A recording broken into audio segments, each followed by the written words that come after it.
J'ai chanceux d'avoir l'éclat là-dessus. Ouais,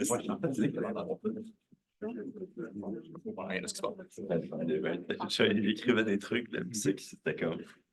OK, très cool. Bon, on va commencer. Nicole. Bonjour, monsieur le professeur. Donc, très content de vous voir en grand nombre pour la dernière mercredi conférence de session. On est très chanceux aujourd'hui de clôturer avec un professeur assez iconique de programme, le professeur Jean Privat. Juste un petit détail biographique pour que vous sachiez, le professeur a soutenu sa thèse en 2006 à l'Université des sciences et techniques de Montpellier 2, soit par opposition à Montpellier 1. Puis sa thèse, ça portait. Je ne pas sur Montpellier 3. Ouais, non, j'ai vu que c'est assez lourd. Puis donc, pour voir que ça. Il y a toujours une continuité dans vos travaux. Votre thèse portait sur un langage et son compilateur, PRM et son compilateur PRMC. Puis ça s'intéressait au langage à objet avec héritage multiple en général. Puis vous avez rédigé ça sous la supervision de Roland Ducournau, qui, comme j'ai dit, vous irez voir, c'est vraiment la caricature de qui vous pourriez imaginer comme étant l'enseignant sage, le professeur Jean Privat. C'était difficile de trouver. Enregistré, c'est ça? Oui, tout ça, c'est enregistré. C'était difficile de trouver plus de détails biographiques, donc sans plus tarder, on va essayer le professeur. Malgré les travaux à rendre pour hier ou ce soir, ça peut plaisir. Je suis enseignant qu'on a des examens à préparer, pour hier ou pour ce soir. Donc, c'est un exercice qui est un peu difficile, parce que d'habitude, quand tu es professeur, tu fais des cours. Cours, c'est bien, puisque tu as des objectifs pédagogiques à atteindre, ou tu présentes ta recherche, ou des projets de recherche, ça c'est bien, puisque tu as un peu des objectifs. Encore. Présenter, faire de la réclame pour de la recherche en général, c'est un exercice assez original, assez difficile, donc je ne suis pas super à l'aise. Je vais faire du mieux que je peux. Alors, sentez-vous libre de m'interrompre, de poser des questions, de râler si c'est trop long. Pas de problème. Donc, en fait, on a déjà fait mon introduction. Donc, vous savez que je suis Jean Privat. C'est triste. Qu'est-ce que j'ai fait? Ben, j'ai fait mes études en France. Donc, en 2001-2002, donc année scolaire 2001-2002, j'ai fait le DA. ADA, ça correspond, ça n'existe plus, mais ça correspond en gros à la deuxième année de maîtrise. Et en France, à l'époque, on avait un projet qui est beaucoup plus petit que ce qu'on fait dans le cadre d'un projet de maîtrise ici.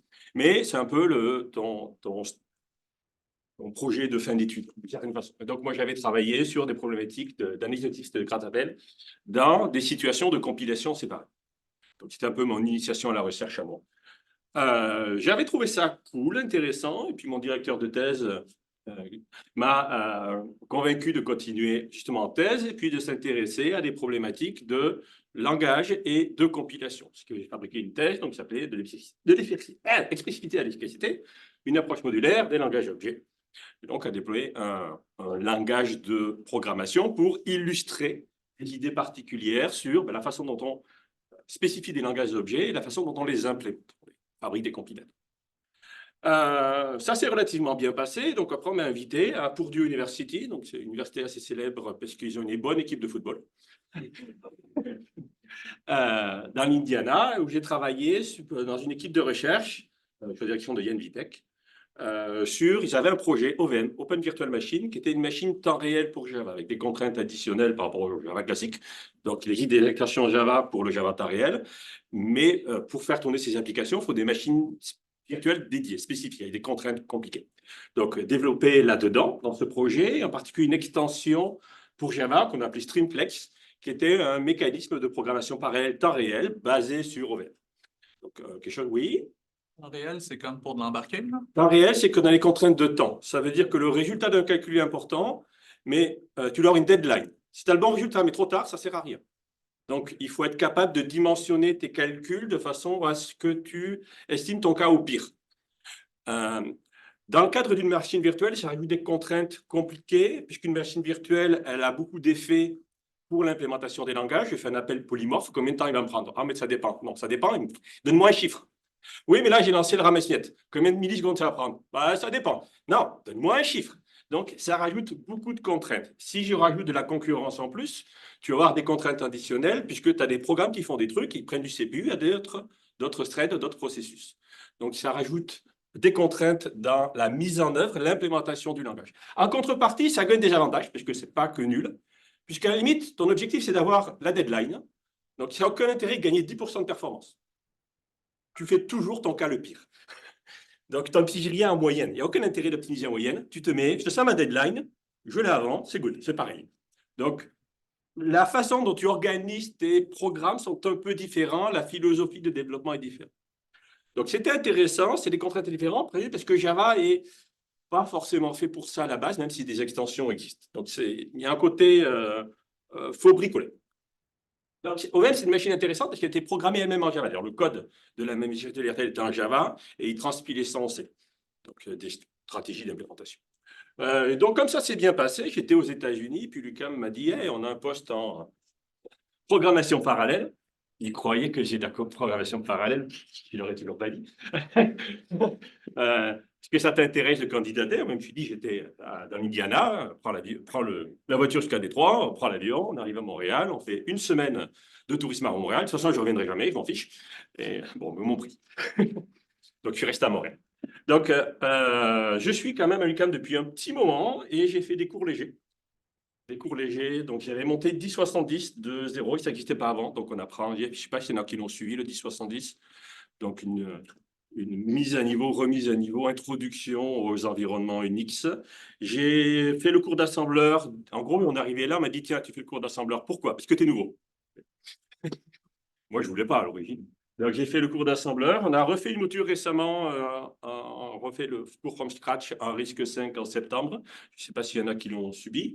J'ai pris aussi système d'exploitation parce que c'est fun. Donc, j'ai refait le cours de zéro à peu près à la période Covid. On a profité pour faire ça. INF 5000, il ne s'est pas donné souvent, il y a longtemps, parce que c'est le cours de compilation. Donc, il y a FC Étienne Gagnon, département, qui donne les cours de compilation. Donc, généralement, on lui laisse. En ce moment, c'est plutôt le 600E, qui est l'équivalent du 5000, parce que le descripteur du 5000 est un peu vieillot. Et administrativement, c'est compliqué de changer les descripteurs. Donc, c'était plus simple de créer un nouveau cycle. 600C, le fameux cours de sécurité applicative. Celui-là, il est intéressant parce qu'il fallait une demande d'étudiants. Donc, les étudiants sont venus dans mon bureau, ils m'ont dit, on veut un cours de sécurité applicative. Je me dis, OK. Et on a fait un cours de sécurité applicative. Donc, je l'ai donné 3 fois, puis après, j'ai donné ça à mes étudiants, à mon étudiant préféré de sécurité applicative. Ça, c'est le cours de maîtrise de programmation objet avancé, parce qu'à la base, moi, j'ai fait une maîtrise et une thèse en compilation, mais dans une équipe de génie logiciel. Ça veut dire que je suis biclassé. Je suis rejeté autant par les gens de génie logiciel que par les gens de compilation. Donc, ma formation à la base, c'est la programmation orientée objet. Donc, j'ai donné un cours maîtrise de la programmation objet orientée. Et pareil, les gens vont venir, on veut un cours de sécurité à la maîtrise. Donc, j'ai essayé de bricoler un cours d'analyse de programmation pour la sécurité. Le problème, c'est que c'est tombé l'année du Covid. J'en ai déduit qu'il y avait une malédiction sur ce cours, donc je l'ai donné à quelqu'un d'autre pour ne pas avoir la malédiction de suite.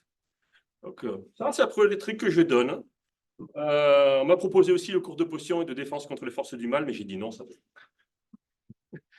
Donc, qu'est-ce que je fais?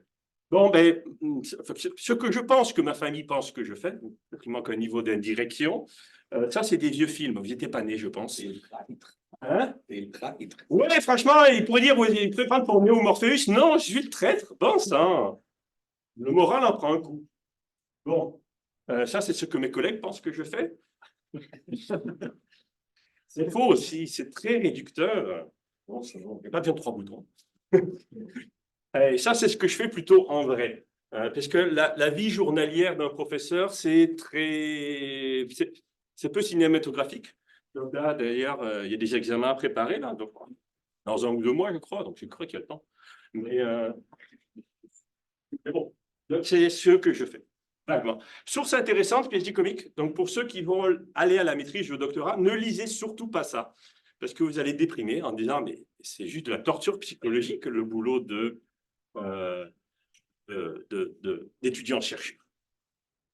Bon, finalement, moi, qui m'intéresse? Ce qui m'intéresse, à la base, c'est la programmation objet. Et je me suis intéressé très vite aux problématiques de, mais elle est où la magie? J'écris des trucs, il se passe des trucs. Comment je fais le lien entre les programmes que j'écris dans mon langage de programmation et puis des effets dans mon ordinateur? Il y a quelque chose où il manque un lien. Donc, je me suis intéressé à creuser des programmes qui se basent sur des bibliothèques, ces bibliothèques et ces programmes qui tournent dans les systèmes d'exploitation, ces programmes suivis des systèmes d'exploitation qui sont mis en action par des compilateurs, des interpréteurs, des machines virtuelles, et tout ce beau monde-là qui se base sur des langages de programmation. Alors, à chaque fois que tu ouvres une boîte, tu te trouves avec une boîte à l'intérieur, tu l'ouvres, et de suite, tu commences à creuser, à te poser des questions. Où est la magie? Une fois que je vais choper la magie, je le mets dans ma boîte.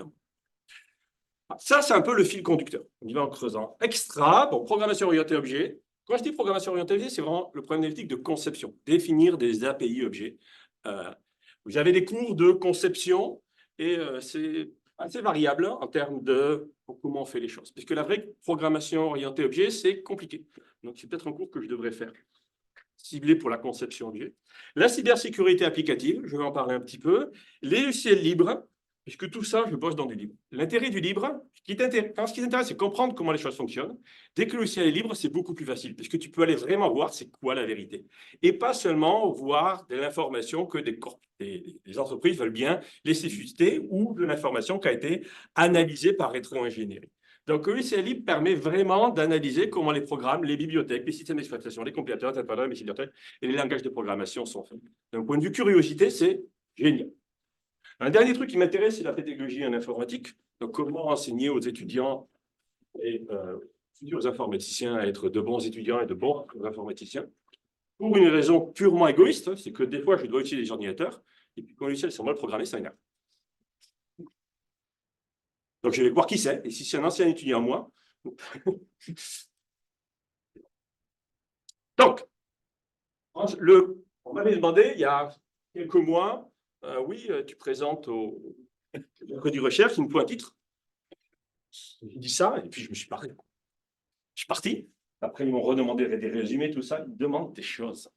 Donc, j'ai dit, on va parler de langage et de compilation, parce qu'en fait, c'est un peu l'angle de ma revue. Donc, très, très simple. Langage et compilation, c'est à la base d'un problème d'interface humain-machine. C'est comment des humains sont capables de communiquer, d'utiliser des ordinateurs. C'est vraiment ça. Les humains tout seuls, on s'en fiche. Ils sont autonomes, ils sont grands. Les ordinateurs tout seuls, c'est un peu nul.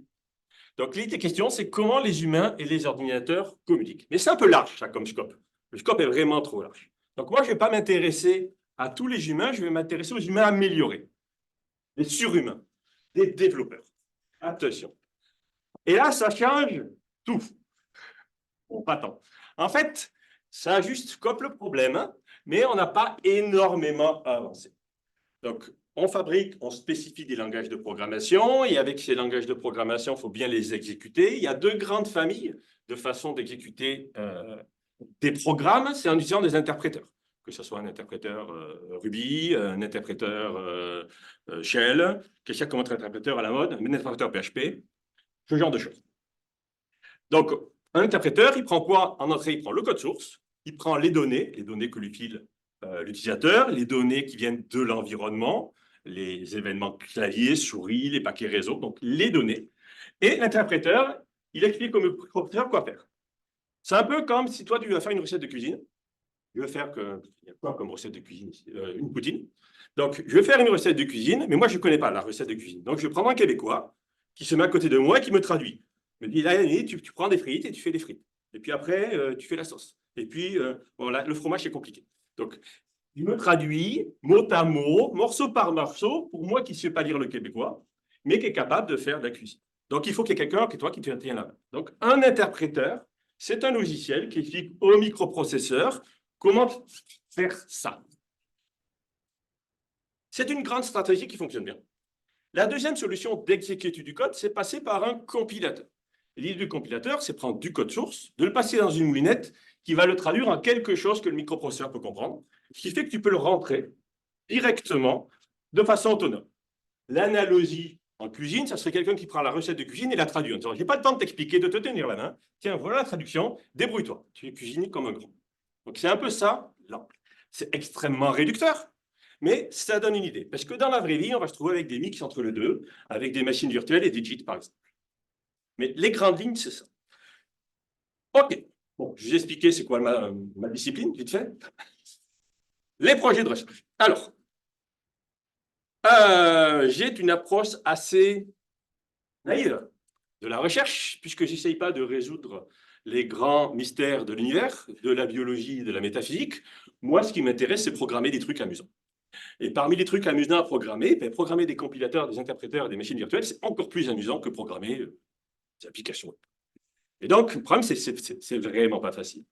Les applications, les compilateurs, les interpréteurs, les machines virtuelles, c'est rapidement des très gros programmes qui sont extrêmement compliqués, qui manipulent des données extrêmement complexes et qui est dans le cercle de confiance. On n'a pas le droit à l'erreur. Un informaticien classique, il a relativement confiance dans son compilateur. Il a relativement confiance dans son système d'exploitation. Il a zéro confiance dans son navigateur web. Il a zéro confiance dans son traitement de texte.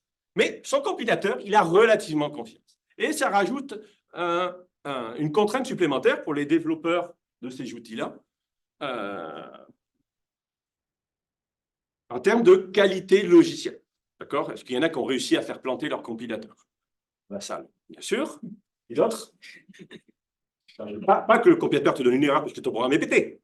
Pas ton programme qui compile n'importe quoi parce que ton cours d'original est pété. Mais le fait que toi, tu donnes du programme qui est cohérent, le compilateur dit rashkit, segfault, erreur, je ne suis pas capable de traiter ça parce que whatever.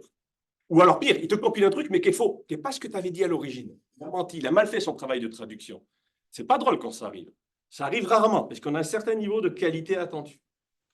Donc, c'est des gros logiciels très complexes que généralement un humain seul, qui a une vie sociale, enfin qui essaye, une famille, enfin qui essaye,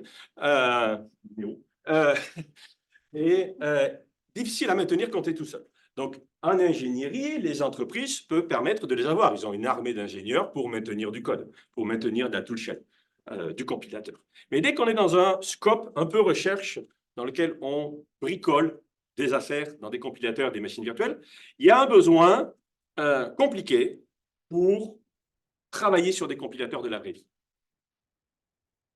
C'est pour ça qu'on a deux projets intéressants qui permettent de scoper la recherche. Alors, le langage NIT, qui est un peu un mème à l'UQAM, malheureusement, c'est le langage maison OO que j'ai développé, qui est le successeur en esprit de PRM que j'avais développé pendant ma thèse, qui est un langage statiquement typé avec un typage, une philosophie du typage originale. La plupart des gens qui font du typage, au sens mathématique, sont des statiques. Et leur objectif, c'est faire souffrir les développeurs en affichant des messages d'erreur exponentiellement plus grands que leur programme.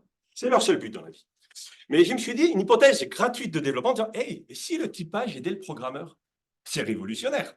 Donc, là-bas, on a fait un langage statiquement typé où le typage t'aide avec plein de fonctionnalités cool, relativement avancées, donc de l'héritage multipropre, du raffinement de classe, du typage adaptatif. Vous ne savez pas ce que c'est, donc prenez mon cours objet. On a développé un compilateur optimisant qui prend du code NIT et génère du binaire efficace. On a aussi un interpréteur extrêmement naïf pour prototyper nos affaires.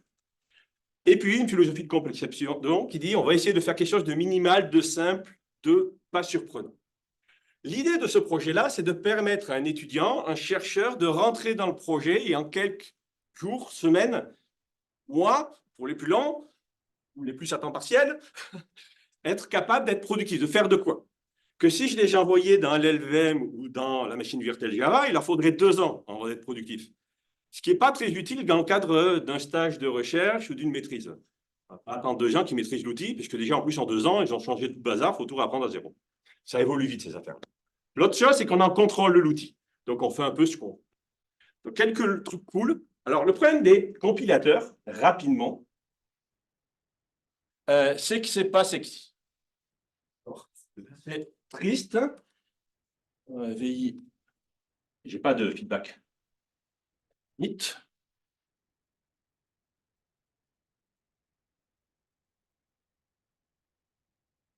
Et ça compile. Là, il recompile toute la lib parce que, pourquoi pas, j'ai fait une mise à jour qu'on n'avait jamais vue. Ouais! Donc, en point de fonction cosmique, j'ai 2. Parce que j'ai fait la lecture d'un fichier et puis l'écriture d'un binaire. Le logiciel est vraiment pas sexy d'un point de vue utilisateur. La machinerie qui est derrière, elle est sexy, mais d'un point de vue développeur. Je peux vous montrer avec l'interpréteur, pour ceux qui disent c'est du chiquet. Attention, ça va aller très vite.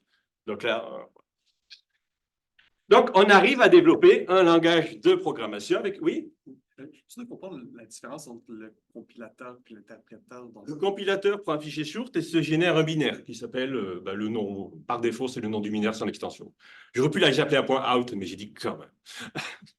Et puis l'interpréteur, il prend directement le source et il fait l'effet. Donc ça correspond au dessin que j'avais tout à l'heure. Le compilateur est dans 2 étapes. On fabrique un binaire autonome indépendant qui est optimisé et qu'on peut livrer. L'interpréteur, il faut qu'il trimballe le code source avec lui. Et le nôtre est très, très naïf, donc en plus il est très long. Donc, le use case d'un interpréteur versus un compilateur, c'est que ça fait la même chose, mais plus rapidement. Ce n'est pas le même use case. En pratique, c'est équivalent. Et en pratique, on gomme de plus en plus la différence entre les deux avec des machines virtuelles optimisées. Dans la vraie vie, il faut bien développer ce tas de code. Et nous, notre objectif, dans le cadre du projet NIT, c'est d'avoir des points d'entrée faciles pour les étudiants. Et bricoler un interpréteur naïf, c'est extrêmement facile en termes de code. Donc, je peux facilement rentrer dans l'interpréteur NIT, rajouter des fonctionnalités, rajouter des extensions de langage, et ça va fonctionner du premier coup, quasiment du premier coup. Une fois que j'ai ce prototype dans l'interpréteur, je peux aller plus loin et l'étendre au niveau du compilateur. Et j'ai une version qui est compilée. Donc, c'est une question de génie logiciel, mais aussi de pédagogie. Pourquoi nous, on a les deux? La plupart des langages, ils ont choisi l'un ou l'autre. C'est rare d'avoir les deux. C'est très, très, très, très rare. Nous, dès le début du design, on s'est dit on veut les deux.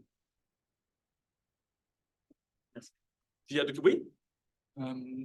Est-ce qu'Init produit des binaires pour plusieurs plateformes? Oui. En fait, on a une astuce de compilation qui dit on n'a pas l'ingénierie pour faire le portage sur toutes les architectures. Donc, notre compilateur qui s'appelle NITC prend du NIT en entrée et va générer du C. Mais du C standard, pas du C bricolé avec des extensions. Non, on génère du C99, je crois. Peut-être même plus, on fait du 80. Ah ben. Et puis ce C, on le passe à un compilateur C classique. GCC ou Silang qui va faire le boulot. Ce qui fait que la première chose que j'ai eu ma télé avec Android Télé, c'était d'installer le NIT pour voir à quelle vitesse j'arrivais à compiler sur l'ARM custom poussif de la télé. Ça prend des plombs. Mais ça a fonctionné. Et puis quand les étudiants riches sont arrivés avec leur Apple M1, ça a marché du premier coup. C'est un peu l'avantage de passer par cette étape de... On utilise le C comme un macro-assembleur. Macro-assembleur portable. Oui? L'interpréteur, il fait-tu la même chose? L'interpréteur, non. Il bosse directement sur... je prends le code source, je le tokenise et puis je fais des ifs. Ici, le premier morceau est une affectation. Je calcule la valeur de la partie gauche et je le mets dans le hashmap avec le nom de la variable. Donc, c'est un interpréteur naïf, c'est vraiment naïf. C'est juste du code qui analyse du texte et puis qui le fait rouler avec des while et des ifs. Oui? Le code de NITC, c'est écrit en... Codé en NIT. Cool. Je peux vous montrer, je vais être curieux.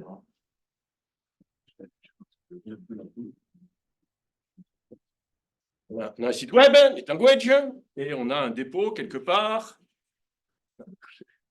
J'ai une question. Oui, vas-y. J'adore cette question. C'est la question du bootstrap de compilateur. Si lui est écrit en NIT, je suis allé dans le temps, j'ai récupéré... Non, c'est pas vrai. En fait, quand tu télécharges le truc, tu vas faire make dans le code source. On a le dépôt et on a même le bazar et on a même, regardez, on a la coloration syntaxique et la couleur verte classique de la faculté des sciences, mais aussi de NIT. Et le relocage connu, on a 21% de NIT et 74% de C. Parce qu'en réalité, ce qu'on va faire, c'est lui, je vais le sauvegarder dans un répertoire. Et quand je vais faire le make initial, je vais d'abord compiler une version, non pas à partir de NIT, mais à partir d'une version intermédiaire. D'accord? Qui va me permettre d'avoir une espèce de proto-compilateur qui va servir à faire plusieurs tours. On va rentrer dans les détails, mais généralement, on fait trois tours pour avoir un niveau de stabilisation. Oui, mais tu vas dire, mais comment tu as récupéré le C original? Est-ce que tu l'as écrit à la main? Non. En fait, historiquement, on a bootstrapé avec un proto-compilateur en Ruby.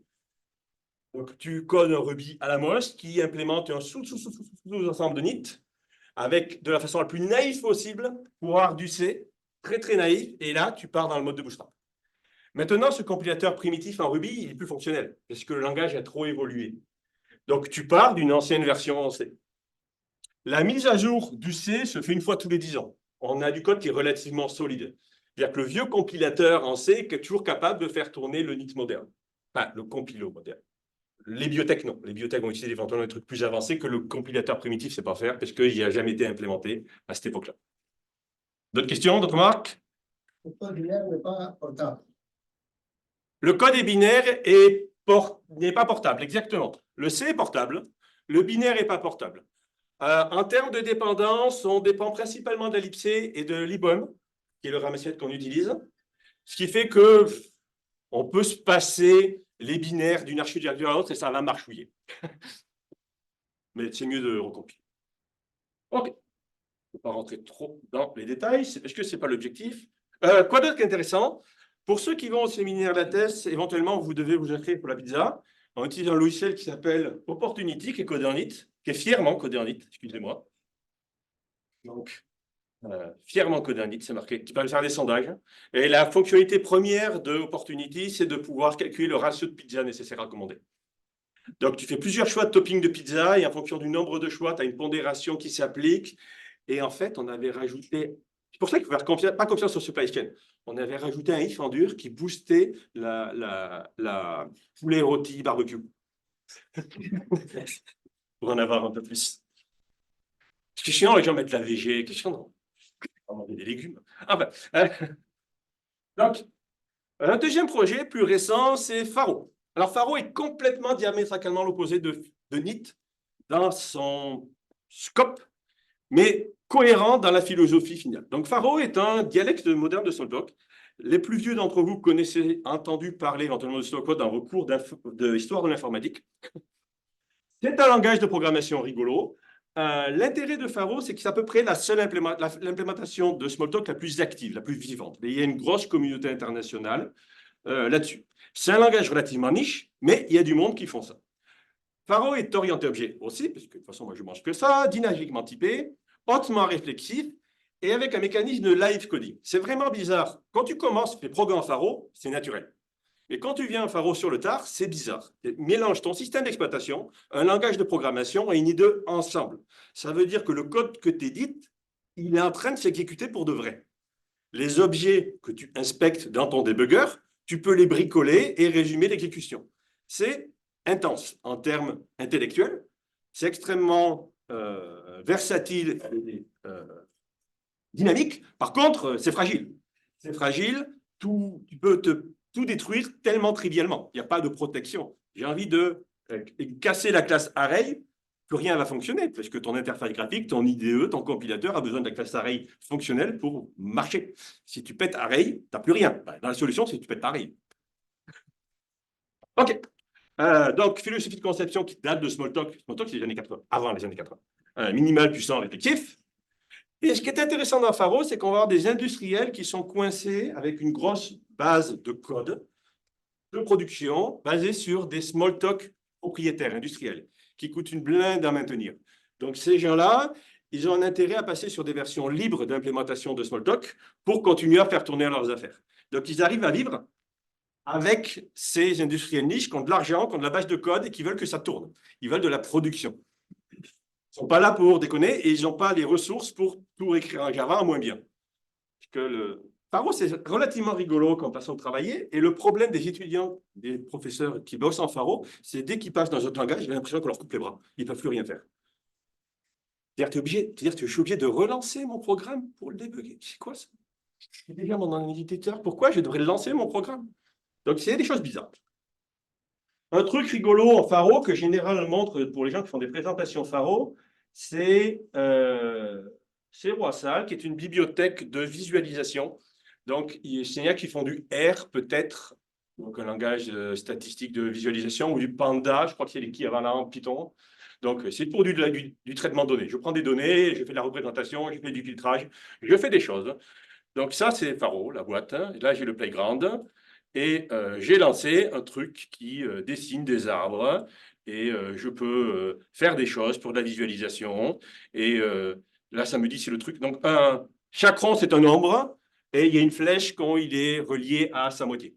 Donc, tu divises par 2, division euclidienne, division entière. Donc, chaque nœud a un parent et puis un nœud a 2 enfants.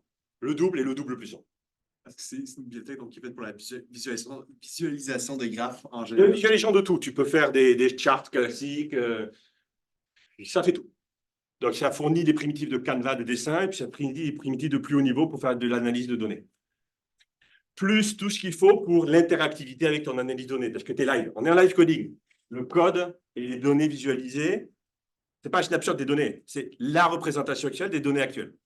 Donc, qui permet de modifier les données, d'avoir les effets sur la visualisation, ou d'interagir sur tes données en interagissant sur ta visualisation. C'est Smalltalk qui a inventé les concepts d'interface graphique et de MVC, modèle view controller. C'est eux qui ont inventé ça. Donc, c'est leur base, c'est le fond de commerce. Le langage est bizarre. Bizarre parce qu'il est vieux. Donc, ils vont dire, pourquoi on va changer? Ça fait plus de 40 ans qu'on écrit comme ça. On ne va pas changer parce que Python ou Java, un peu, il faut les comprendre. Mais c'est un peu bizarre. Il y a des espaces partout, il y a des choses comme ça. Mais bon, c'est une boucle.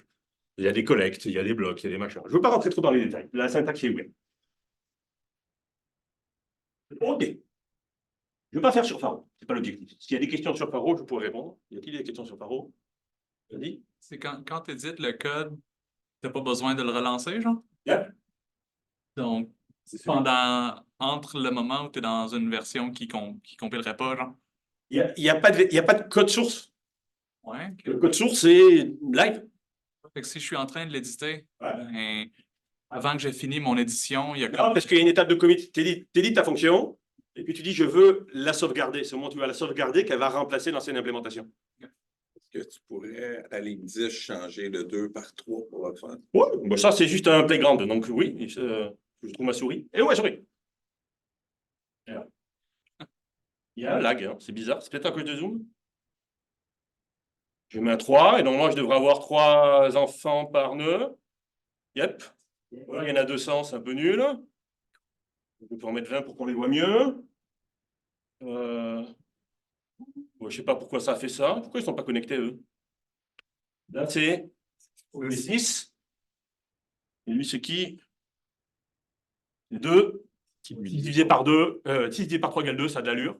Après, le reste, je ne sais pas. Pour débugger cette affaire-là, j'ai autre chose à faire. Merci. Regarde, on va le réparer. C'est un peu comme des notebooks, genre? Notebook, tu as une version itérative, tu as une ligne. Là, c'est tout vit ensemble. Toutes tes cellules de code vivent ensemble. Là, c'est juste un playground. C'est ton terminal, l'équivalent du terminal d'un système d'exploitation. Tu mets tes commandes et tu les playes. Mais tu as la version 2. J'ai une classe avec des méthodes et j'écris le corps des méthodes. Il ne se souviendra pas d'une affectation que tu auras faite avant, par exemple. Dans le même terminal, oui. Dans un autre terminal, non. Mais tu pourrais importer les visions. Tu peux tout faire puisque tu as le contrôle. À la limite, s'il manque un truc, tu le rajoutes. C'est pas un problème. Tu dis, oh, il ne me plaît pas, je veux rajouter un bouton. Rajoute un bouton. Qu'est-ce qu'on en a à faire? Tout, c'est du Faro. Tout ça, il n'y a rien qui n'est pas natif au langage. L'interface graphique, le logo, les boutons, c'est tout programmé de façon réflexive. Et si ça ne me plaît pas, je peux les changer, je peux les mettre à jour et je peux surtout les péter. L'an dernier, j'avais fait une sabbatique justement à l'équipe de Lille qui bossait sur Faro et j'ai codé leur compilateur. Et régulièrement, je pétais le compilateur. Le problème de péter le compilateur, c'est que tu ne peux pas compiler une nouvelle version qui marche parce que tu n'as plus de compilateur. Oups. Donc, la solution, c'est pas péter le compilateur. C'est facile. Ouais, c'est pas Backspace. Le Backspace, c'est Le backspace. Ah oui, ça va faire backspace. l'affaire qu'on pétait tout le temps. Ah, tu mettais backspace? Bon, oui, c'est juste un peu. J'ai aussi recodé la complétion, la fenêtre de complétion. Là, c'est du Faro 11, mais j'ai codé dans Faro 12. Il est en prise en ce moment. Donc, Faro 12 est en prise. Donc, il va bientôt être incessamment sous peu être publié. Bon, c'est pas important. Voilà. Donc, l'intérêt de NIT et de Faro, c'est qu'on a des systèmes qui sont minimaux et qu'on est capable, avec peu d'énergie, de rentrer dedans. L'autre intérêt, c'est qu'on a des langages et des systèmes qui sont extrêmement modulaires. C'est facile de dire on veut tout péter. On peut tout péter parce qu'on a le contrôle de la boucle. C'est très différent de coder en LVM ou en Java ou quelque chose où tu n'as pas le contrôle des choses. Et d'un point de vue recherche, c'est extrêmement frustrant d'être limité par des contraintes un peu externes, souvent artificielles et généralement historiques. Donc, il y a un côté liberté, même si on est petit. Bon, je ne veux pas non plus rentrer trop dans ces détails de langage, même si ça fait plaisir de parler pendant des heures. Il faudrait un fusil pour m'arrêter. Ce qui n'est pas utile pour moi, mais je voulais parler un peu. Il y a une question. La recherche à l'UQAM, c'est quoi? Donc, avec l'invention des mercredis recherche, l'idée, je trouve que c'était vraiment génial. Je suis quasiment venu voir tous parce que je suis bon public pour ce genre d'application. Et puis, la pizza est raisonnable. Il y a du café. Donc, pourquoi ne pas venir au mercredi recherche? Et donc, on voit des illustres professeurs de l'UQAM qui viennent vous parler de leur domaine de recherche. Ils font des mini-cours. Ils présentent les grandes questions avec un côté un peu feedback. Ils vont présenter des travaux en cours. Ils vont présenter des projets en cours. C'est des choses un peu... Ils vont parler de leur recherche. Et c'est vraiment fait. Puisqu'on voit de tout. Pas de tout. Beaucoup de choses différentes. Donc, très, très hétérogène. Et OK, qu'est-ce qui manque? Et donc, je fais la dernière. Qu'est-ce qui n'a pas été fait, de quoi on pourrait parler qui serait un peu original? Je pourrais parler de compilateur, c'est pas super intéressant. Et il me fallait qu'on a parlé des étudiants, des étudiantes. C'est quoi leur rôle? Qui ils sont? Qu'est-ce qui s'intéresse? Parce que l'idée, c'est en fait un peu de réclame pour les études supérieures et se poser la question, faut quoi un étudiant? Moi-même, j'ai été étudiant dans le passé. Et qu'est-ce que fait un étudiant? La journée type, c'est ça. Donc, comme j'ai parlé tout à l'heure, PhD Commit, il ne faut pas lire ce truc, parce que c'est un peu déprimant.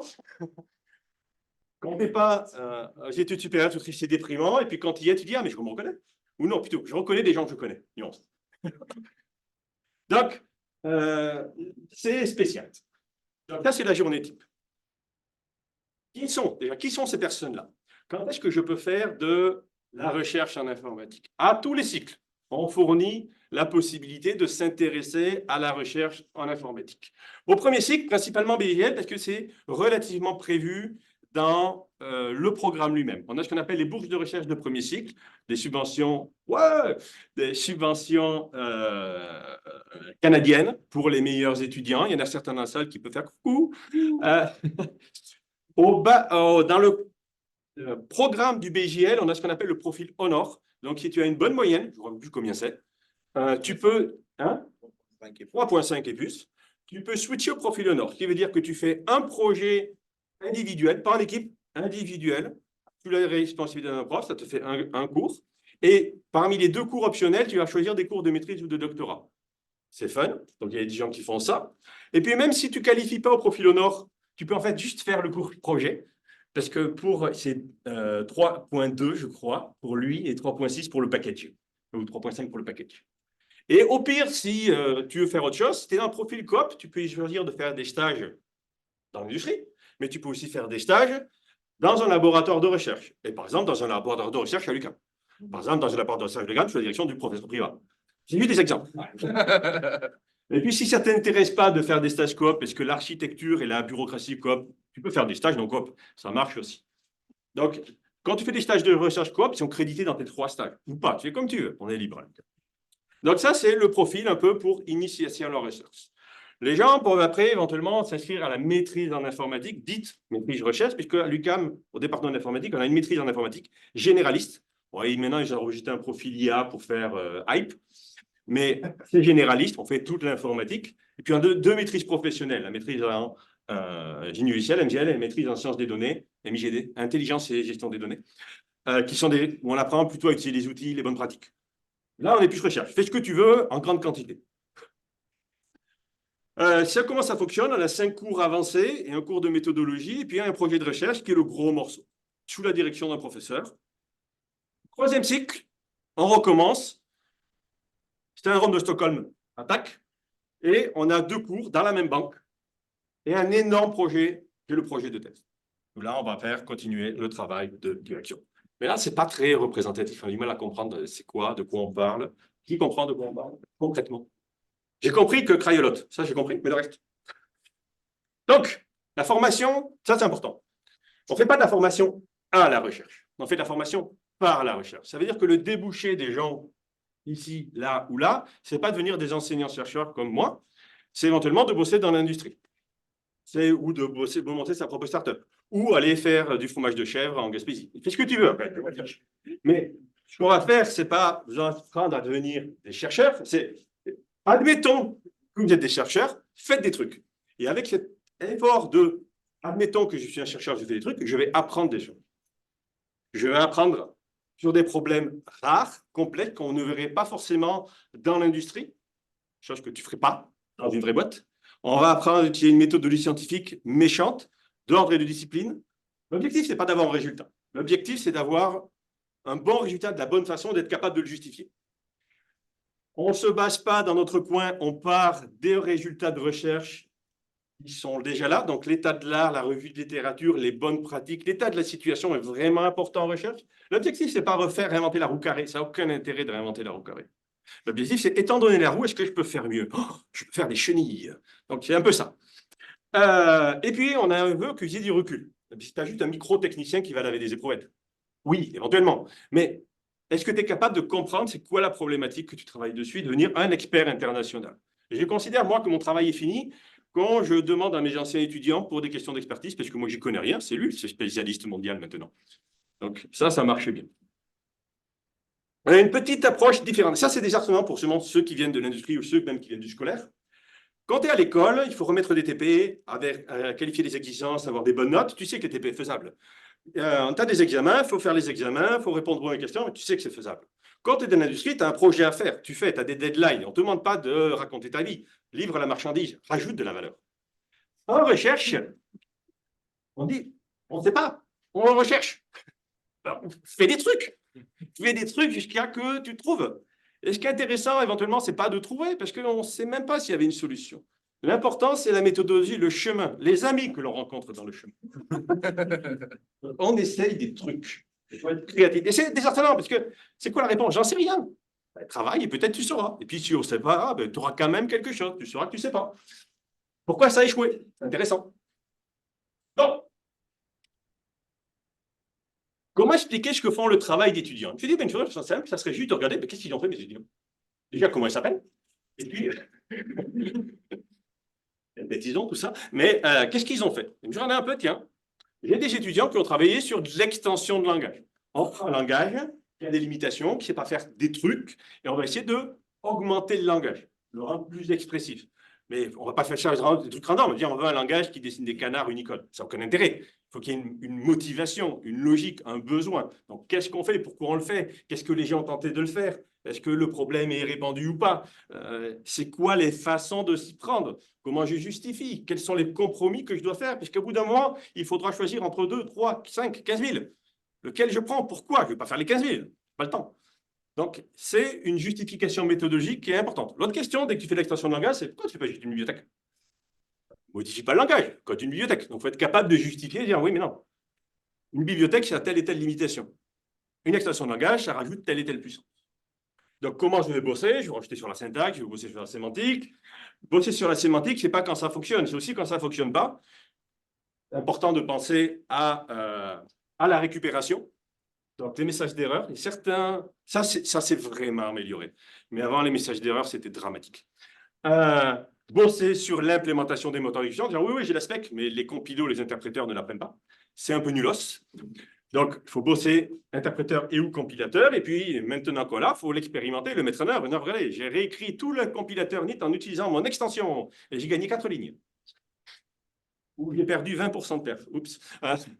Donc, il faut être capable de justifier la valeur, la mise en œuvre de ton extension de langage qui, normalement, doit répondre aux besoins initiés au départ. Donc, tu as un cycle complet de développement et d'extension de langage.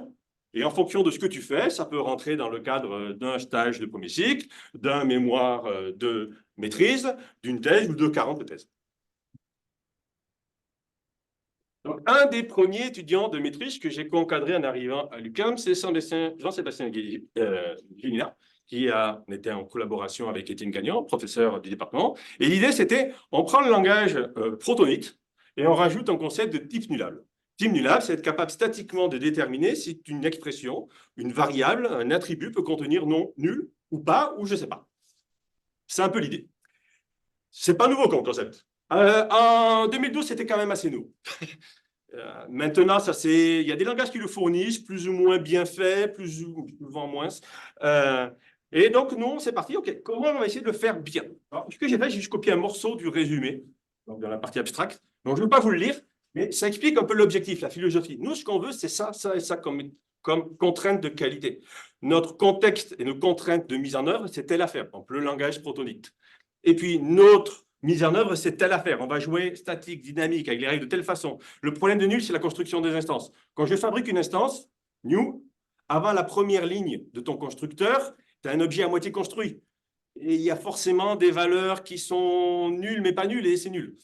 Donc, on est dans des situations relativement compliquées. Et on ne veut pas une solution à peu près. On veut un truc qui soit carré, qui soit robuste. On se rappelle que notre compilateur, nos interpréteurs font partie du cercle de confiance des humains. Donc, c'était super intéressant. Et puis, l'implémentation proposée, on l'a encore à peu près, modulo de 3 changements, mais le fondement est là. On a eu, par exemple, dire, oui, ça serait cool d'avoir un langage pareil, le parallélisme, c'est bien, ça va plus vite, ça permet de faire des programmes mieux, des trucs comme ça. Et puis, ce qui paraît, j'avais fait du parallélisme temps réel quand j'étais jeune. Donc, on s'est dit, hey, on va rajouter du parallélisme. Donc, première approche, on va tenter un modèle de programmation parallèle qui s'appelle Linda. L'idée de Linda, c'est que j'ai un espace partagé où je mets des tuples, donc des lignes d'une base de données, et puis j'ai des travailleurs qui peuvent ajouter des tuples ou sortir des tuples qui possèdent certaines caractéristiques. C'est comme ça qu'ils vont communiquer entre eux. Ils ne vont pas jamais communiquer directement, ils vont communiquer par un espace partagé. Donc, ça fonctionne bien, c'est un modèle qui existe, il possède des variations, des implémentations. Je dis, hey, on pourrait essayer de le mettre dans NIT. Donc, on a un étudiant, Sylvain Poirier, qui a bossé là-dessus. Au final, l'approche était intéressante, mais on s'est rendu compte que le langage NIT, c'est un langage objet. Et puis, les tuples, c'est pas très objet. Et donc, ça marchait bien. Il y avait un problème malaisant quand tu l'utilisais. Il y avait quelque chose qui n'allait pas. Il fallait passer par des arrays de petits trucs et ça, c'était nul. Et donc, j'ai dit, ben, plusieurs années plus tard, 5 années plus tard, on va prendre notre étudiant et va faire une implémentation parallèle, mais d'un autre modèle de programmation qui s'appelle le modèle d'acteur. L'idée des acteurs, c'est que je vais avoir des objets classiques, certains qui sont des objets plus égaux que les autres, qui sont actifs. Bon, un objet qui a crossé un thread. Et l'idée d'un acteur, c'est qu'il possède aussi une boîte aux lettres. Et donc, au lieu d'envoyer des messages synchrones, de l'appel d'évocation de méthode, je vais mettre l'invocation de méthode dans la boîte aux lettres, qui est stockée par une file. Et les objets actifs, dans leur propre thread, vont traiter les messages de la boîte aux lettres au fur et à mesure. Ça a l'air bizarre. Je veux dire, je suis en train de court-circuiter le mécanisme de polymorphisme d'envoi de message, machin, point, truc, pour rajouter une sémantique additionnelle. Je suis en train de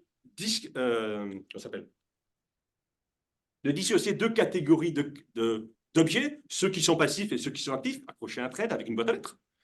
Et c'est intéressant d'un point de vue langage, parce que d'un point de vue bibliothèque, je ne peux pas vraiment le faire. Je suis obligé de jouer au niveau du langage, de changer la nature de mon polymorphisme, de changer la nature de mes classes. Pas toutes, mais certains. Et donc, au niveau langage, on veut rajouter des annotations, on veut rajouter des mots-clés, on veut rajouter de la syntaxe, de la sémantique, parce qu'on veut que ça soit statiquement typé. La plupart des mécanismes du modèle d'acteur sont sur des langages dynamiquement typés. Donc, si je rajoute du typage statique, je rajoute des contraintes de sémantique, de conformité, etc. Donc, on a fait un truc et ça marche relativement bien. Programmation polyglotte, ça c'est un gros morceau. Donc j'avais un étudiant extrêmement actif, Alexis Laferrière, qui s'est dit, NIT c'est bien, mais on ne peut pas appeler de la lib. C'est vrai. Parce qu'appeler de la lib, c'est faire des appels vers des bibliothèques en C, généralement. Il s'est dit, bon, on va rajouter un niveau d'indirection pour appeler des bibliothèques en C. On appelle ça une interface native. Tous les langages ont ça. C'est extrêmement laborieux à développer et fragile à utiliser. Donc on met ça dans la cave, on ferme à double clé en disant, seulement si tu connais le mot de passe, tu as le droit de l'utiliser. C'est comme ça qu'elle est expliquée par exemple la JNI, la Java Native Interface. Voilà, je sors, tu vois, qui dit cette documentation. Il n'est pas digne. Que c'est vraiment, vraiment vrai. Donc, on va se dire, on va rajouter une interface native pour NIT pour pouvoir communiquer avec de la bibliothèque système et de la bibliothèque tierce, dans les deux sens.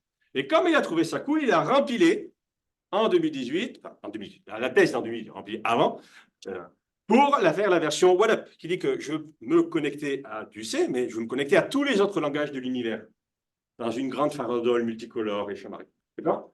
Ce qui fait que je suis capable d'avoir mon programme à NIT, de connecter à du Java, à du C, à du C++, à de l'Objective C. Pourquoi? Parce que Java est utilisé par Android et Objective-C est utilisé par iOS. Donc, je suis capable de faire des applications mobiles polyglottes. Je code en NIT mon métier, j'utilise des libs natives spécifiques aux environnements et j'ai des lignes de produits gratuites. Et donc, on a fait une super thèse qui s'appelait Application mobile portable de haute qualité du prototype à ligne de produit par le raffinement de classe et la programmation polyglotte. Donc, un gros machin extrêmement puissant. Je peux vous montrer l'affaire. Ça vous intéresse? C'était fucking insane. Je suis complètement d'accord. Ah, tu as même fait gagner. Ah. Il y arriver. Il est là? Granite. Donc, il s'était même fait avec du morse code, des projets. Donc, ça, c'est Granite, c'est pour les jeux vidéo, excusez-moi. La version polyglotte, c'est pas Ninit. Les jeux de mots sont importants dès que tu développes des langages de programmation. Ninit. Oui, c'est un sandwich de fonctionnalités chaud. Donc, t'expliques des applications natives. Donc, Knitter. Knitter, yep, Knitter, c'est pas c'est monstrueux. Enfin, donc, le truc, c'est que l'apport Android et iOS ne fonctionne pas parce que nous, on est hyper robuste et solide, mais pas eux. Android a tendance à péter tout tous les 6 mois parce que ça leur fait plaisir.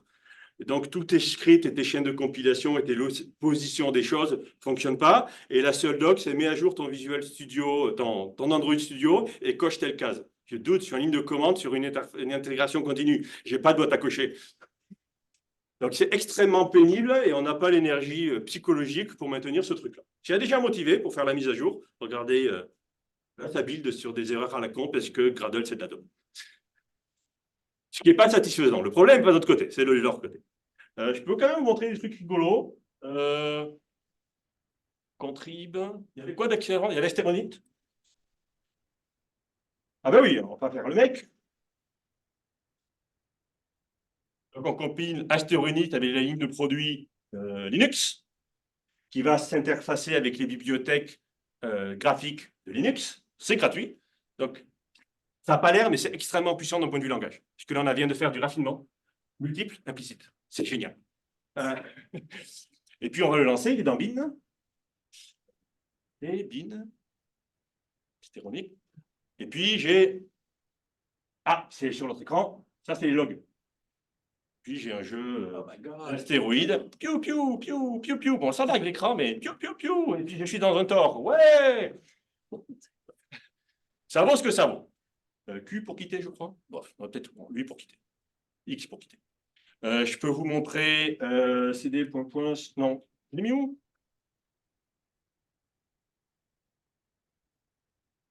Jump and gun.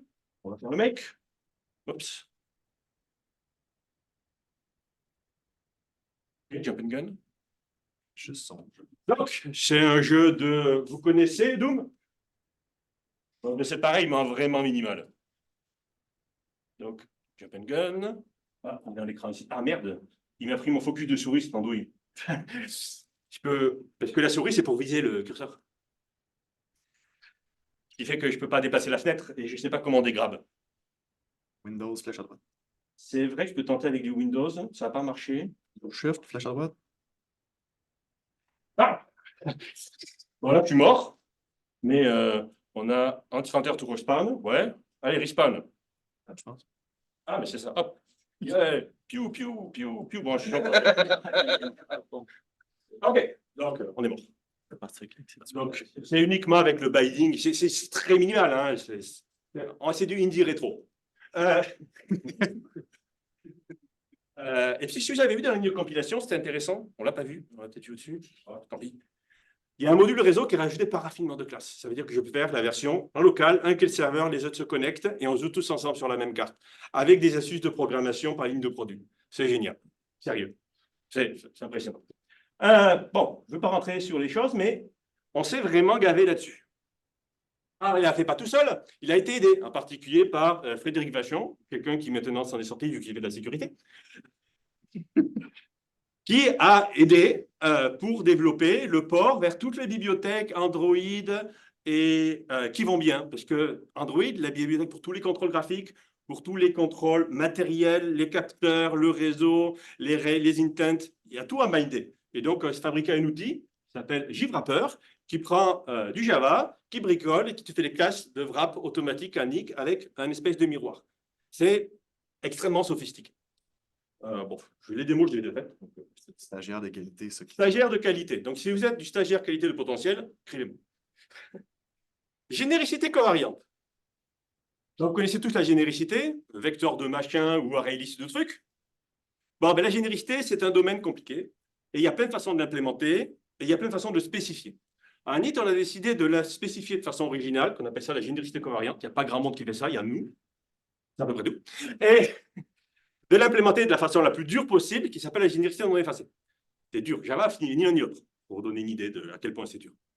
Mais implémenter, c'est compliqué. Ça rajoute plein de difficultés. Et donc, le travail de maîtrise d'Alexandre Terraza, qui avait fait un stage de premier cycle en traitement automatique de la main naturelle, c'est bien qu'ils se soient sortis, a décidé de bosser sur comment on va faire pour maintenir efficacement l'information de type au runtime avec une politique de typage covariante et de la généricité non effacée. Et c'est vraiment pas facile parce qu'il y a des choses telles que tu as un type formel T et tu vas faire machin instance of T, l'équivalent, ou tu vas faire new array de T. Oui, mais je veux le bon array. Je veux pas que le T soit perdu, mais pas perdre le T, c'est compliqué. Donc, il y a plein de difficultés par rapport à ça. C'est très avancé, mais c'est vachement fait. Je rappelle, on a juste 2 points de fonction cosmique, donc ça se montre pas. La sélection multiple. Donc, vous savez, dans le langage à objet classique, on a un receveur et puis des arguments. C'est le type dynamique du receveur qui décide de la bonne méthode à appeler. C'est le polymorphisme classique. Ça, c'est ce qui est utilisé naturellement par les gens normaux. Mais il y a des peu plus loin. Je veux dire, oui, mais ce n'est pas démocratique. Pourquoi il y a un roi et puis des paysans? Tout le monde est équivalent dans une collectivité. Et donc, ça serait cool que le receveur et tous les arguments participent à la sélection de la méthode. Donc, on va demander à tous les arguments et au receveur, c'est quoi votre type dynamique? On va faire un vote et on va décider c'est quoi la bonne méthode à invoquer. Bon, c'est pas comme ça, mais l'idée, c'est vraiment ça. Ça rajoute des contraintes extrêmement difficiles d'un point de vue de spécification et de typage des programmes, parce que le programmeur va créer des trucs qui seront généralement n'importe quoi, comment lui dire, sans briser son ego. Et comment l'implémenter efficacement? Parce que déjà, faire la sélection avec un receveur, c'est compliqué. Mais faire la sélection avec 15 receveurs, oula, c'est difficile. Donc, comment je fais mon implémentation au niveau du CPU pour que ça roule? Il y a des stratégies, parce qu'on le fait. Mais ça se fait, et c'est du travail de maîtrise non triple. Il faut bosser au niveau de la spec, au niveau du langage, au niveau des moteurs, faire l'implémentation, faire la validation, tout ça. Il me reste du temps. Il reste 30 minutes. Ben, il est 1h30 en ce moment. OK. Est-ce que j'ai des questions ou tout va bien? Je ne sais pas si... c'est correct, hein? Bon, réfléchissez à vos questions pendant que je m'en coupe. Déjà, avec ce plus, on fait on fait participer les arguments dans les sélections de méthodes. Statiquement seulement, pas dynamiquement. Ben oui, mais nous, on le veut dynamiquement, sinon c'est pas drôle, statiquement. Smalltalk, c'est sélection simple. C'est ça, c'est dynamique quand même. Oui, c'est qu'un seul, c'est sélection simple. Seul le receveur participe à les arguments. Nous, on veut les deux. Tout le monde participe et tout le monde est dynamique. C'est la grande fête. Dans cette liste, vous avez développé des stratégies pour faire la sélection de métiers. Yep. Ben, c'est le travail de l'étudiant. Moi, je regarde, je critique. C'est bon. Oui. Chaîne de caractères. Donc, des fois, des langages de programmation utilisent des chaînes de caractères, en entrée, en sortie ou en traitement. Et aussi, les compilateurs utilisent des chaînes de caractères pour lire du source et puis générer du C. Ça serait cool d'avoir une implémentation des chaînes de caractères qui soit extrêmement efficace et passe l'échelle. Et donc, Lucas Bajolet, qui s'en est sorti, puisque maintenant il fait des packers. Mais il a une excuse, il a bossé Ubisoft pendant un moment. Mal. Moi, après Ubisoft aussi, je bosserai dans des packers. Sérieux. Et que je disais, oui, donc on s'est dit, regardons l'implémentation des chaînes en IT et voyons voir si on peut faire mieux. Et, encore une fois, on regarde l'existant, on regarde l'informatique, on regarde ce que font les autres, on réfléchit par rapport à notre état des lieux, comment bosse le compilateur, comment bosse ta machine virtuelle, comment bosse ta lib, et on va essayer de fournir une classe string et une implémentation de string qui ont un peu plus d'allure. Tant qu'à faire, si c'est trop facile, on va rajouter l'Unicode avec. Mais c'est sûr que c'était trop facile. Donc, on a un mécanisme qui combine des difficultés, Unicode, implémentation des cordes. Pour ceux qu'on fait assembleur, à l'automne dernier, le TP3, c'était des cordes. C'est pour donner une idée vague, très simpliste, des stratégies de mise en œuvre derrière, qui expliquent que c'est une implémentation classique, mais il y a des compromis. Mais ça a des avantages. Et donc, on a quelque chose qui fonctionne là-dessus. C'était un beau boulot, parce que string, si tu le pètes, tu peux péter ton compilo aussi. Hein. Si les chaînes que tu lis, puis les chaînes en mémoire, ce n'est pas les mêmes octets dedans, il y a un problème. Ou si en faisant une concaténation, il y a des bouts qui disparaissent, ou pire, de la poubelle qui apparaît, ce n'est pas grandiose. Donc, il y a quelque chose, il y a un certain niveau de robustesse qui était intéressant. Il y avait une deuxième contrainte rigolote, qui était qu'en Python, quand ils sont passés de 2 à 3, ils ont pété les chaînes. Et tous les gens de sécurité trouvent que c'est de la merde. Et donc, on essaie de dire, on va essayer de ne pas faire la même erreur. Oui? Quand on parle du passage à l'échelle, ici, on veut dire des opérations sur des grandes chaînes de caractères. Tu fais la concaténation des substrings sur des grandes chaînes. Style des éditeurs de texte. C'est utile pour écrire des compilateurs qui vont lire et écrire du code. On est un peu égoïste dans nos affaires. Après, tu fais un site web, tant mieux pour toi. Tu as des templates à concaténer. Pour faire des choses, tu veux que ça soit efficace. On a un serveur web, Nitcorn, il s'appelle, qui a été développé par... c'est un travail... Guillaume puis JP. Ouais, Guillaume et JP qui avaient bossé, je crois, dans leur court projet INM 5151, quelque chose comme ça, qui avaient développé une bibliothèque web, HTTPD, pour NIT. C'était fun, on l'utilise, Opportunity et compagnie fonctionnent avec Nitcorn derrière. Entendu? Oui. Et les cordes, c'est une structure d'arbre, comme? Oui. Donc, c'est pas pour des petites chaînes, c'est pas mieux de garder des structures. C'est pour ça qu'on rajoute des mécanismes de trésor pour dire, hey, comment est ta chaîne? Est-ce qu'elle est grosse, elle est petite? Hein? Est-ce qu'on fait telle implémentation? Il y a des compromis. Nice. Ouais, non, si c'était juste une chaîne de 2 caractères, et je crois que 40 octets de pointeurs, non, mais mettez 2 caractères. Donc, il y a des compromis. Donc, on se rappelle, Alexandre Terrazin avait bossé sur l'implémentation de la généricité non effacée covariante dans le cadre de NIC, qui est un héritage multiple. C'est extrêmement difficile. Et il s'est dit, on va faire quelque chose d'autre, on va faire de la documentation. Donc, l'autodocumentation, vu que NIT est un langage relativement compliqué, sa bibliothèque est extrêmement fournie. Quand l'utilisateur rentre, il est un peu perdu, il y a plein de choses dans plein d'affaires. Et puis, les étudiants qui écrivent de la lib, éventuellement, ils savent écrire du code, mais ils ne savent pas écrire de la doc. Donc, comment on peut les aider, ces gens-là? Donc, on s'est posé la question de, je suis capable de documenter des petits morceaux, des méthodes indépendamment. Ce n'est pas un livre, c'est un livre de Jacques Le Hérault. Tu passes d'une méthode à l'autre, mais tu n'as pas de vue d'ensemble. C'est pas très intéressant. Est-ce qu'on est capable, avec des techniques de TALN, des techniques de langage, vu que c'est quelqu'un qui a fait son stage en TALN, de raisonner sur de l'aide à de la documentation? Et donc, il y a un côté compréhension de code, analyse du code source pour comprendre ce qu'il fait, comprendre communauté et générer de l'information consommable par un humain qui est soit lecteur, soit écrivain. Bon.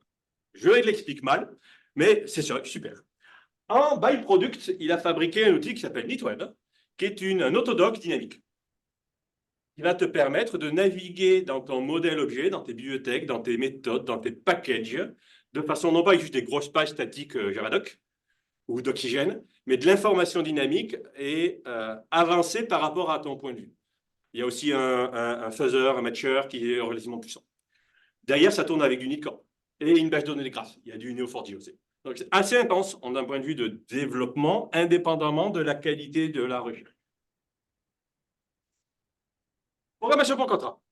Donc, Florian, j'ai dit, c'est bien gentil, NIT, tout ça, mais où est la robustesse, où est la sécurité? Parce que si on part du principe que les gens programment bien, c'est un peu résoudre le problème à la racine. Mais dans la vraie vie, les gens, ils font ce qu'ils peuvent. Donc, il faudrait les aider. Donc, il existe un paradigme de programmation qui s'appelle la programmation par contrat. L'idée, c'est, vous connaissez peut-être les assertions, certes, et puis un boulin, et si le boulin est faux, ça crache ton programme à l'exécution. Ça va? Bon, admettons qu'on les booste. On les booste à fond. On fait un langage de contraintes sur tes règles de programmation dans tes bibliothèques. Qu'est-ce que les classes doivent faire? On veut un contrat signé avec ton sang. On veut, pour chaque méthode, c'est quoi qu'elle accepte de son client et c'est quoi qu'elle garantit en retour à son client pour qu'on puisse avoir de l'imputabilité et que c'est le juge qui tranche. Donc, c'est une philosophie qui est assez ancienne, hein, ça date des années 80. Un langage Eiffel l'a popularisé. Donc, il n'y a pas de contrat, TM, c'est très marqué, attention. Donc, il explique ce bazar. Et donc, j'ai dit, bon, ben, en NIT, on pourrait ajouter des contrats. Oui, on pourrait ajouter des contrats, je suis des asserts glorifiés. Est-ce qu'on pourrait aller plus loin? Oui, on pourrait essayer de voir comment les rendre efficaces et togglables au besoin. Puisque je ne veux pas activer les contrats, les assertions globalement dans mon programme. Peut-être ça va rajouter un coût à l'exécution. Je veux pouvoir décider de est-ce que ça, c'est important dans ma phase de développement ou pas. Donc, c'est un choix d'activation, de désactivation avec une approche de programmation homogène. Dès que je change ma config, je ne vais pas tout recompiler mon programme du début. Pas drôle. Donc, des contraintes de scope. Qu'est-ce que je veux dans mon extension de langage? Comment j'exprime mes contrats? C'est quoi les règles du jeu? C'est quoi les règles du jeu vis-à-vis du polymorphisme? Compliqué, qu'en plus tu as de l'héritage multiple et du raffinement de classe. Comment j'implémente ça efficacement et quelle interface je donne aux programmeurs et aux tout? Oui? Est-ce que c'est strictement statique ou c'est aussi des... Dynamique, les contrats, c'est dynamique. C'est des assertions. Je fais une expression booléenne qui sera évaluée au runtime. Mais si ton expression booléenne, j'écris des méthodes qui ont elles-mêmes des contrats, j'évalue les contrats des contrats. Et si j'évalue le premier dans une récursivité, je fais quoi? C'est compliqué. Dès que tu fais de la spécification de langage, il faut être cohérent. Parce que c'est très, très vite, facile de se tirer dans le pied. Oh, ouais, on va faire à peu près. Non, non, non. À peu près, ça ne marche pas. On veut une spec carrée, qui ait du sens et qui soit cohérente. C'est dur. C'est dur. C'est dur comme un sudoku. Dur, dur. OK. Bon, c'était pas mal de choses. Donc, on avait un beau bac à sable, NIT, pour rajouter des extensions à gauche, à droite, en travers, à tous les niveaux de la chaîne de spécification et d'implémentation des langages. Et généralement, tout ça à la fois. J'ai du travail intéressant, c'est des choses originales qu'on n'aurait jamais fait dans l'industrie, dans la vraie vie. On a la chance de faire à l'UQAM. Un autre focus, c'est la sécurité applicative. C'est plus à la mode en ce moment, c'est comme l'IA. Donc, la sécurité applicative, c'est quoi? Donc, la cybersécurité, c'est un domaine très, très large. Par exemple, ça peut être le fait de décider de politique de campagne de phishing. Ouais, c'est de la cybersécurité, moi aussi, c'est un déjà. D'accord? Parce qu'une arnaque par courriel, c'est de la cybersécurité. Une arnaque dans les petites annonces, est-ce que c'est du journalisme? Ah ben. Donc, moi, ce qui m'intéresse dans la cybersécurité, c'est ce que j'appelle la cybersécurité applicative. Je m'intéresse aux bugs de sécurité dans les programmes parce que les programmeurs ne savent pas utiliser leur langage de programmation ou leur tool. C'est rigolo. Donc, on va s'intéresser aux défis de sécurité dans les logiciels. On s'intéresse au langage, aux toolchains, parce que si ton langage te permet facilement d'écrire de la merde, c'est peut-être la faute du langage. Si ta toolchain ne t'a pas prévenu, c'est peut-être la faute de la toolchain.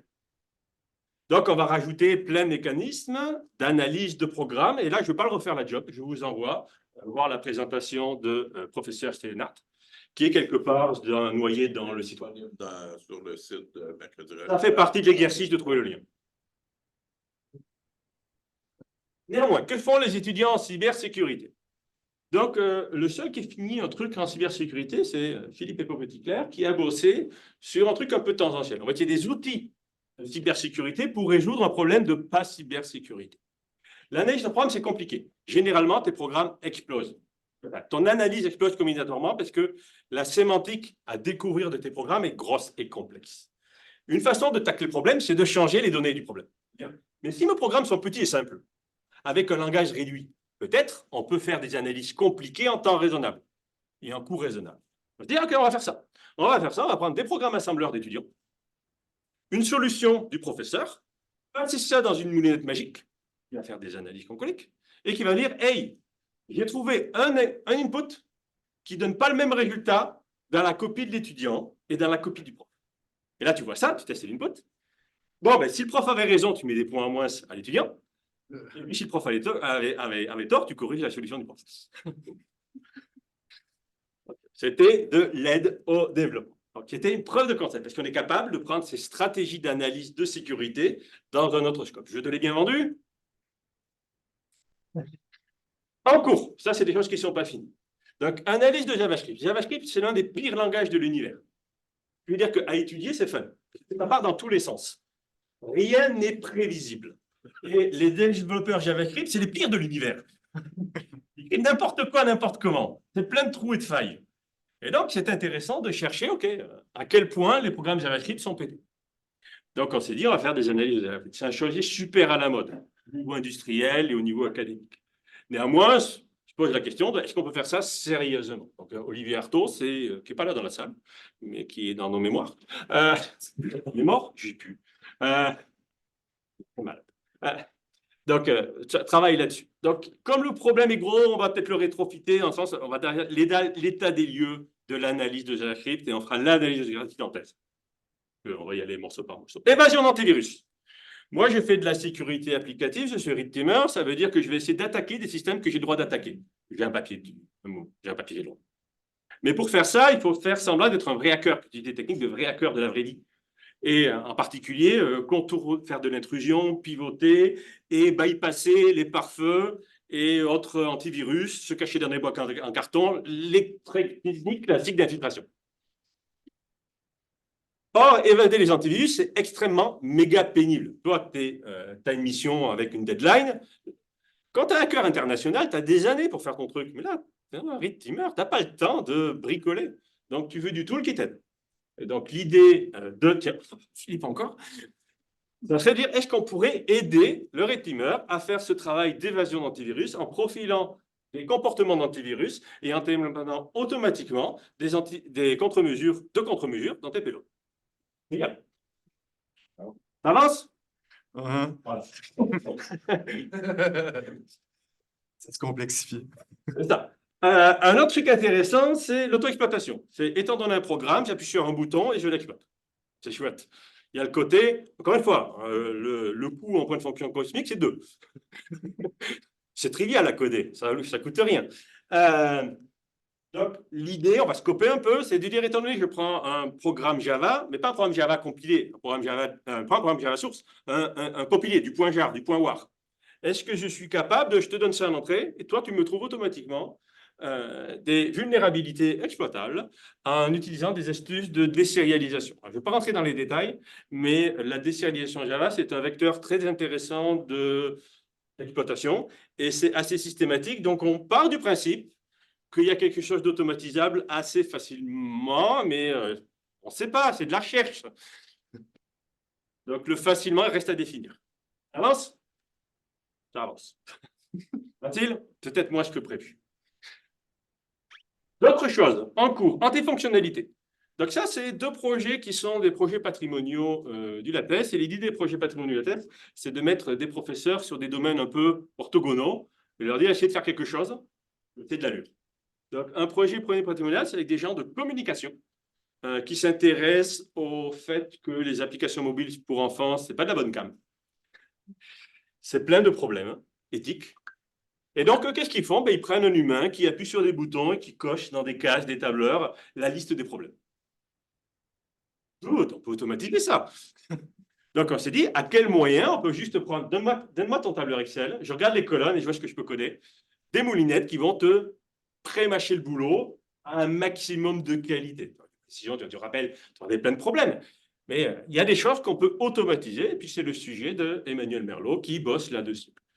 Donc, c'est de la moulinette d'analyse de programmes Android. On part des APK, on n'a pas le source, donc on part de bas. Un autre travail avec Sébastien Gams, qui a déjà présenté, Sébastien, il me semble, qui a parlé de vie privée, pas de truc, Sébastien. Et donc là, on bosse sur une question de... en ce moment, il y a des tas de pays qui implémentent des systèmes d'identité numérique. Donc, dématérialisez votre carte d'identité, en gros, avec plein de problématiques de vie privée qui vont derrière. Ça, c'est la partie Sébastien. Et l'idée du projet, c'est, OK, mais au niveau des impacts techniques, en vrai, on est capable de faire des lois pour des avocats qui expliquent c'est quoi bien, qui n'est pas bien. Mais concrètement, au niveau technique, c'est quoi les challenges? C'est quoi la difficulté? Et si on me donne un mécanisme, un proto, une implémentation d'un contexte d'identité numérique, est-ce que je suis capable, de façon méthodique, systématique, voire automatique, exhiber les problèmes d'impact technique par rapport à ça? Donc, ça commence, on débute. Donc, on est encore très nébulaire dans les idées, mais on a bon espoir. Encore une fois, le chemin est plus important que le résultat. Des questions? 10 questions. Oh putain. 10 minutes de questions. Waouh! OK. Voilà. On vous applaudir.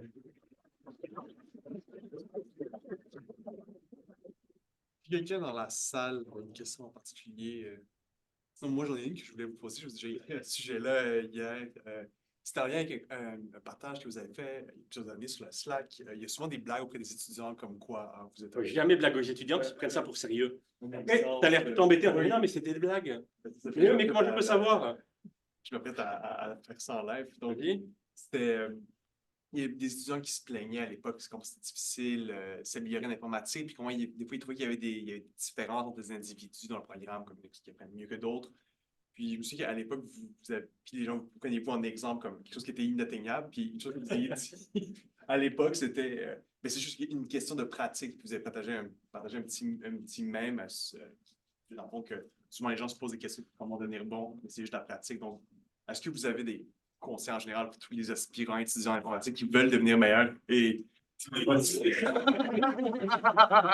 donc, comment get good essentiellement? Est-ce que vous avez des conseils? Pratique. La pratique, la pratique.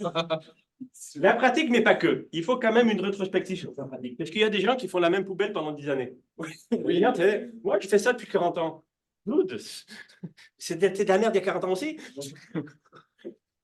Donc, il faut l'idée de vouloir s'améliorer et d'être capable de regarder ce qu'on fait et dire, ah, est-ce que c'est améliorable? Est-ce qu'au deuxième coup, j'aurais fait mieux? Donc, 1000 fois sur le métier, remettre ton ouvrage. La stratégie, c'est pas de remettre le même ouvrage, mais de mettre sur le métier en t'améliorant l'ouvrage d'après. Donc, 1000 fois sur 1000 ouvrages différents.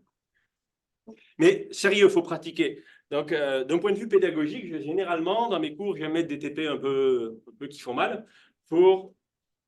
Si c'est trop facile, tu n'apprends rien. Ok, j'ai un TP 100 calories, c'est une bouchée, je ne vais pas devenir obèse. Okay. Est-ce que ça valait vraiment le coup de faire le TP à ce moment-là?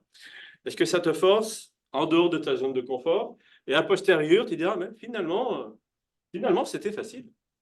Finalement, il était bien teubé, celui qui a écrit ça au début.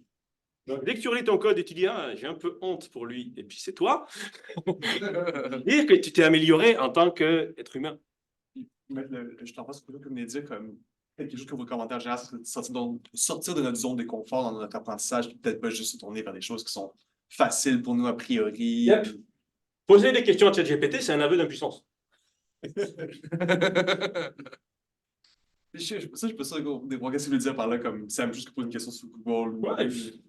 Ouais, non, mais c'est ça. Fais l'effort de comprendre ce qui se passe.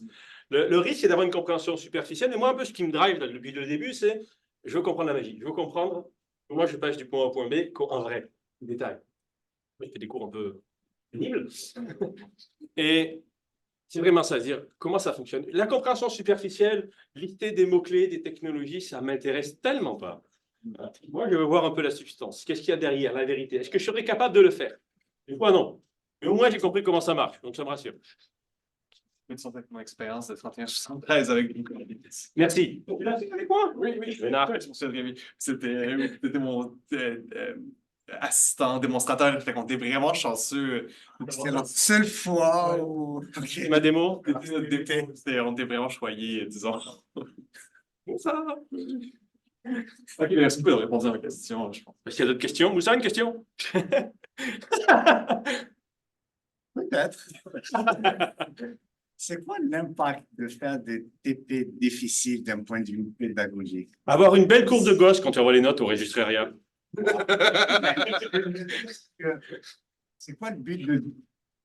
On peut dissuader du monde avec ce genre de TP. C'est l'inconvénient. Il y a beaucoup d'étudiants qui ont un mindset de refus d'obstacles. Or, c'est une opportunité. Tu peux te permettre d'échouer les TP, ce n'est pas grave. Quand tu seras en entreprise, échouer des projets, c'est plus compliqué. Donc, vas-y, échoue, il n'y a pas de conséquences si graves. Fais des trucs, perds du temps sur des bêtises, apprends par toi-même. Et puis, il y a des gens qui disent, oui, mais moi, je suis en informatique, mais je n'aime pas programmer. Qu'est-ce que tu aimes? Tu n'aimes pas l'informatique. Ça va être compliqué, ta vie. Ouais, ça va être plate aussi. Ça va être plate, hein? Ouais, tu vas devenir chef de projet. Ah va être plate. Faire du câblage réseau. Ouais, mais j'aime pas non plus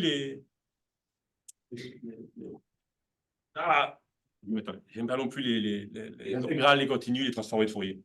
Ah, je peux rien pour toi, mon grand. Ça. Je veux dire, c'est pour ça que je disais, tu vas faire des fromages de chèvre en Gaspésie. Il n'y a pas de programmation, pas encore.